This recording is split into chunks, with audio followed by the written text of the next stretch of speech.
Vamos falar sobre a desconcentração e a concentração. A desconcentração é, por exemplo, quando a União se organiza em ministérios, ou quando uma autarquia ou uma empresa pública se organiza em departamentos. Ou seja, dentro de uma mesma personalidade jurídica, com uma técnica administrativa para distribuir tecnicamente competências. Isso pode ocorrer tanto em entidades políticas quanto administrativas. Por meio da desconcentração surgem os órgãos públicos. É hierarquizado, com subordinação. Tem controle hierárquico de comando, fiscalização, revisão, punição, delegação, avocação, solução de conflitos, de competências, etc. 3 formas de desconcentração.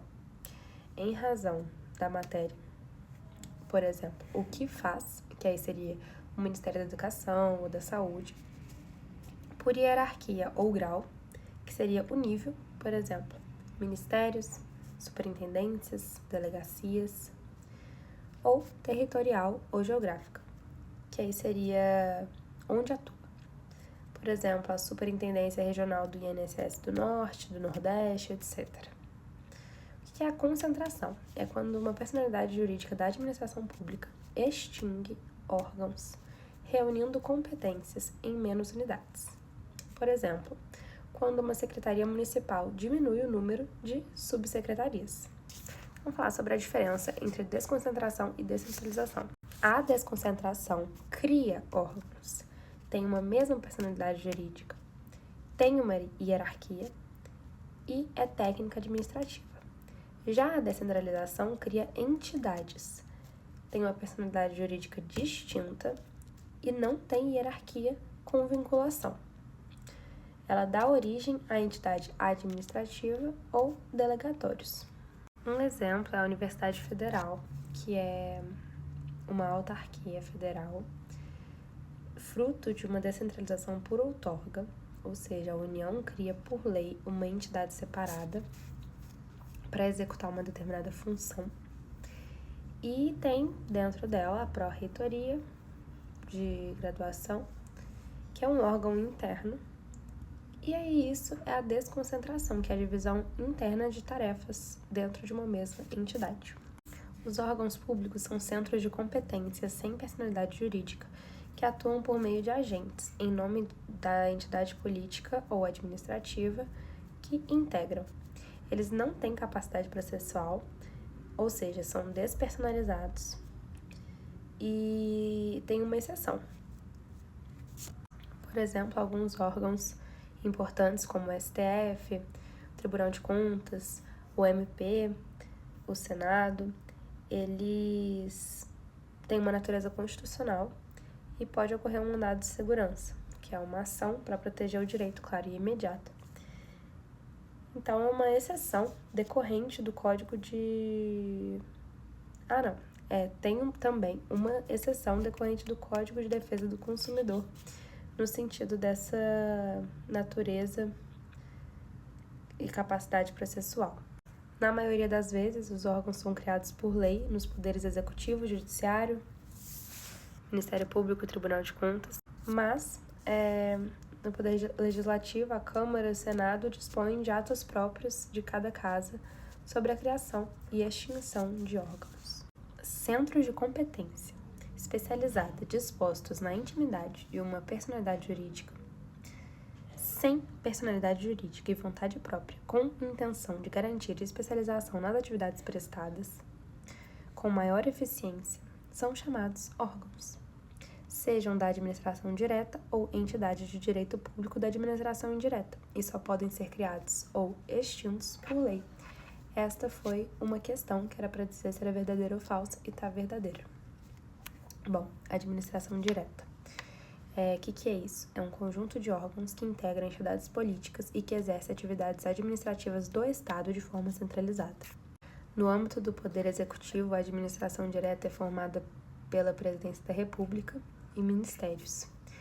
No Poder Executivo Federal, é a Secretaria da Receita Federal, subordinada ao Ministério da Economia, o Departamento da Polícia Federal e a PRF.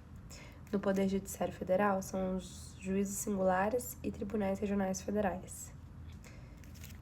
nos órgãos da administração direta municipal, tem as secretarias educacionais, de saúde, obras e etc. A administração indireta é composta por entidades administrativas. Vamos relembrar que são as autarquias, empresas, fundações e sociedade de economia mista. Têm personalidade jurídica própria, executam atividades administrativas de forma descentralizada, não têm autonomia política e estão vinculadas à administração direta em qualquer um dos poderes, embora na prática só vemos vinculados ao executivo. Porque o executivo é quem administra o Estado no dia a dia, por meio da saúde, educação, previdência. O legislativo e o judiciário também administram, mas de forma interna. Por exemplo, por licitação, contratos, concurso público, folha de pagamento.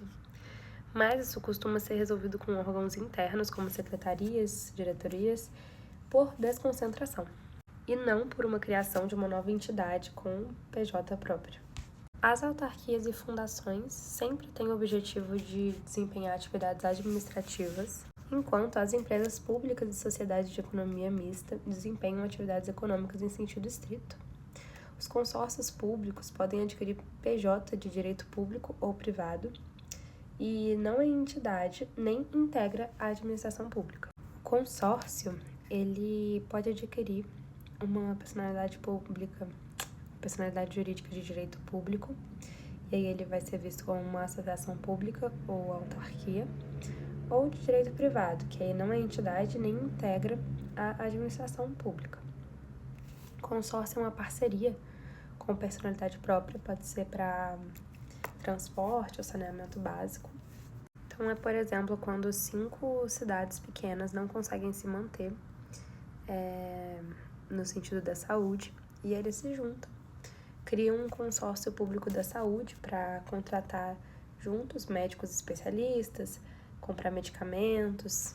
Então, é uma cooperação em objetivos de interesse comum e pode ter personalidade de direito público ou de direito privado. Retomando as características da administração indireta, tem PJ próprio, tem a criação ou extinção condicionada à previsão legal por lei, tem a finalidade específica, que atende o princípio da especialidade, não está subordinada à administração direta, mas vinculada, sujeita a controle. O controle é para assegurar o cumprimento dos objetivos, harmonizar a atuação com a política do governo, assegurar a eficiência administrativa, assegurar a autonomia administrativa, operacional e financeira. Controle finalístico, supervisão ministerial e tutela administrativa são formas de controle. O controle interno é o controle sobre os próprios atos, enquanto o controle externo são ações de órgãos estranhos à sua estrutura.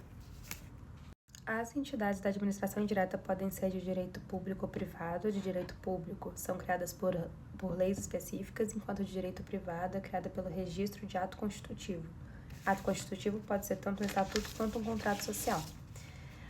Autarquias são de direito público, empresas estatais de direito privado e fundações pode ser público ou privado. As entidades de direito público são extintas por lei. De direito privado depende da lei para autorizar a extinção. A extinção de uma autarquia ou de uma fundação pública deve ocorrer da mesma forma que foi criada, se foi por lei específica ou autorizada por lei específica. Nas empresas estatais, não há necessidade de lei específica.